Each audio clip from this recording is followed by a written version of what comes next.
1977-এর পর পশ্চিমবাংলার পঞ্চায়েতি ব্যবস্থার পুনর্গঠন এবং তাকে দ্রুত উন্নয়নমুখী করে তোলার ঐকান্তিক প্রচেষ্টা বাংলার গ্রাম জীবনে নিয়ে এলো উন্নয়নের যে অব্যাহত ধারা, তারই এক নবসংযোজন ইন্দিরা আবাস যোজনা।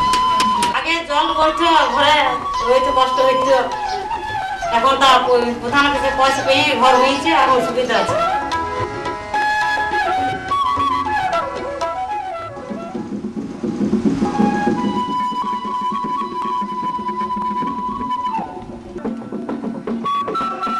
বর্ধমান জেলা পরিষদ 2002 এবং 3-এর আর্থিক বছরে সারা জেলায় মোট 6,50,80,000 টাকা ব্যয়ে যে 1628টি গৃহ সংস্কারের কাজ সম্পূর্ণ করেছে রানীগঞ্জ পঞ্চায়েত সমিতি রামরাসোতা গ্রাম পঞ্চায়েতের বাঁশরা গ্রামে মালতী টুলির বাড়িটি তারই একটি।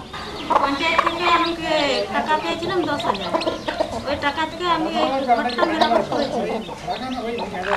ওই টাকা থেকে আবার 2,000 টাকা কাটিয়ে নিয়ে বাথরুমটা করেছি। একটা আগে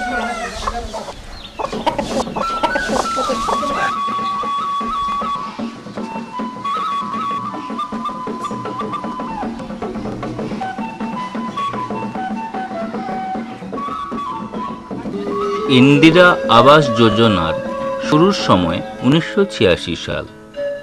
গ্রাম উন্নয়নের প্রাথমিক শর্তগুলি পূরণের লক্ষ্যে সেই সময় দারিদ্র্য সীমার নিচে থাকা পরিবারগুলিকে মজুরি ভিত্তিক কাজ দেওয়ার জন্য বিভিন্ন প্রকল্প চালু করা হলো। সেই সময়তেই গ্রামীণ গৃহহীন পরিবারগুলির জন্য গৃহ নির্মাণের প্রয়োজনও প্রথম অনুভূত হয় এবং মজুরি ভিত্তিক কর্মসংস্থান প্রকল্পের মাধ্যমেই অল্প সংখ্যক পরিবারকে গৃহ নির্মাণ প্রকল্পের মধ্যে আনার ব্যবস্থা করা হয়।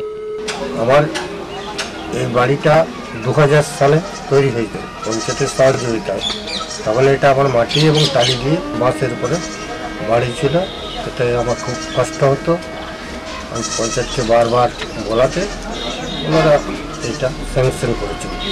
20,000 টাকা দিয়েতে 18,000 টাকা আমাকে দিয়েছিল, 2,000 টাকা রেখেছিল শৌচাগার করার জন্য। সেই পয়সাতে তো হবে না, আমি এটার উপরে খেটে ধার দূর করে এটা আমি একটা রুম একটা বারান্দা ঢালাই ঘর করেছি।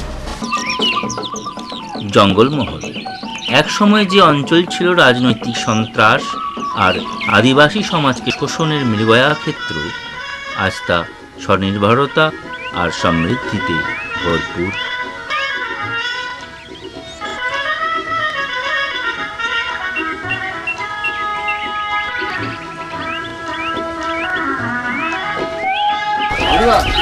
নামটা বলো, তোমার নামটা কি আছে? কত টাকা পাওয়া গেছে এই ঘরটার জন্য? 20,000। আচ্ছা, আর ওই 5,000। এই 20,000 আর এই 5,000 মানে 25,000। এই 25,000-এ তোমার ঘর হয়েছে। এখানে একটা পায়খানা করে দিয়েছে আর একটা হচ্ছে উনুন করে দিয়েছে, যেটা ধোঁয়াহীন চুল্লি আর কি। তো এইগুলো হচ্ছে তোমার হয়েছে। আচ্ছা প্রধান সাহেব, এখন কথা হচ্ছে যে 25,000 টাকা আমার বেনিফিশিয়ারি পেয়েছে, সেখানে আপনি কত দফায় টাকাটা? 2 দফায়। 2 দফায়। প্রথম দফায় কত? 10,000। প্রথম দফায় 10,000, পরের দফায় তাহলে 15,000। যে আদিবাসী মহিলা, একটা বিধবা, অসহায় মানুষ, গ্রাম সভার মানুষ হচ্ছে আমাদেরকে একটা প্রস্তাব দিয়েছিল যে অসহায় মানুষ দেখা কেউ নাই, সেটা ঘর করে দিলে অন্তপক্ষে সে বাকি জীবনটা সুস্থভাবে থাকতে পারবে।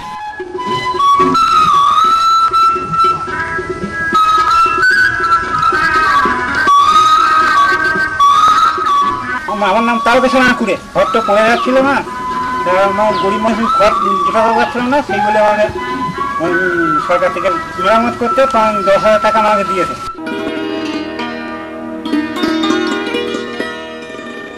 আমাদের এই পাড়াতে বিশেষ করে সবই মাটির বাড়ি ছিল। প্রত্যেক বছরই আমাদের এখানে বানবনা হয়ে বাড়িগুনা ভেঙে যেত। আমরা সেই সময় কোনো রাস্তার সাইডেই হোক বা ওই গোপিনপুরের সাইডে হোক যাযাবরের মতন আশ্রয় নিতাম। কিন্তু এখন আমাদের এই বাড়ি পাকা বাড়ি হওয়াতে আমরা সত্যি খুবই উপকৃত। আমরা আজকে এসেছি উক্তা গ্রাম পঞ্চায়েতের শিববাটি আদিবাসী পাড়ায়। আমার সঙ্গে আছেন আমার উক্তা গ্রাম পঞ্চায়েতের উপপ্রধান শীষ মোহাম্মদ। আমরা প্রধানমন্ত্রী গ্রামোদয় যোজনায় গ্রামীণ আবাস, যেটা হচ্ছে যে আমরা এই ভুক্তা জিপিতে এই শিববাটি আদিবাসী পাড়ায় শুরু করেছিলাম, তা মোটামুটি শেষ করেছি। আমাদের যেটা লক্ষ্য ছিল যে 20,000 টাকায়, মানে এত কম টাকায় কিভাবে হচ্ছে পাকা বাড়ি করা যায়, সেই লক্ষ্যে আমরা রীতিমতো সফল। আমরা সহযোগিতা করেছি, আমরা ব্যবহার করছি।